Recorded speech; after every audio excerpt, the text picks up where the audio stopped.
Welcome to The Explainer. Today, we're jumping headfirst into the wild, kind of crowded world of cryptocurrency to answer what seems like a simple question. Why on earth are there so many of them? I mean, seriously, we're talking about well over 10,000 different cryptocurrencies out there. It feels like a new one pops up every single day. So let's unpack why they all exist and what they're all actually trying to accomplish. Okay, so to really get a handle on this crypto explosion, we have to go back, way back, to the beginning, to the original rebel that kicked this entire revolution into gear. See, Bitcoin wasn't just some random idea. It was born out of a crisis. Back in 2008, the global financial system was practically on fire, and people's trust in banks just evaporated. Bitcoin was created as a direct response to that, a whole new kind of money that said, hey, we don't need banks or governments to make this work. Now, the really big idea here, the absolute game changer, was this concept of decentralization. Instead of one single company or government controlling everything, that power is distributed across a massive global network of users. The whole point was to put financial control back into the hands of, regular people. But if Bitcoin was such a big deal, you might be wondering, why didn't we just stop there? Well, think about it like the evolution of transportation. Bitcoin was like the first bicycle, an absolutely revolutionary invention that changed everything.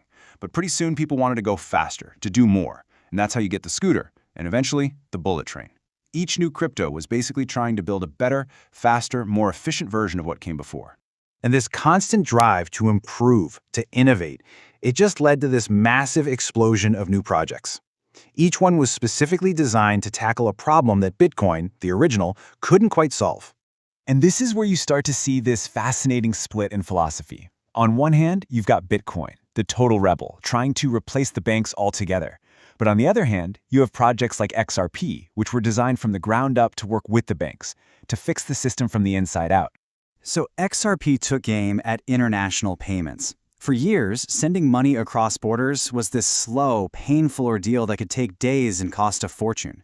XRP was designed to act as a kind of bridge currency, letting banks settle those transfers in under 5 seconds for just a fraction of a cent.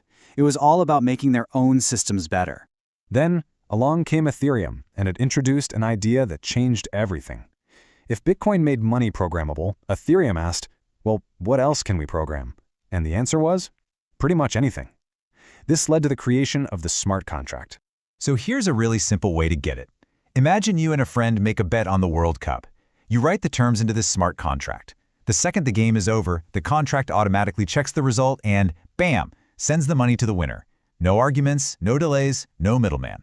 This is the exact technology that powers everything from digital art, NFTs, to entire decentralized financial systems.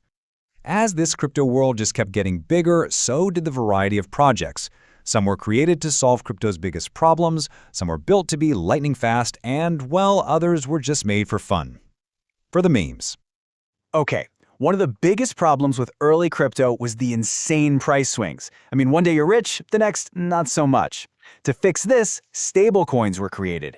They're pegged one-to-one to a stable asset, usually the US dollar, so 1 USDC is always designed to be worth $1.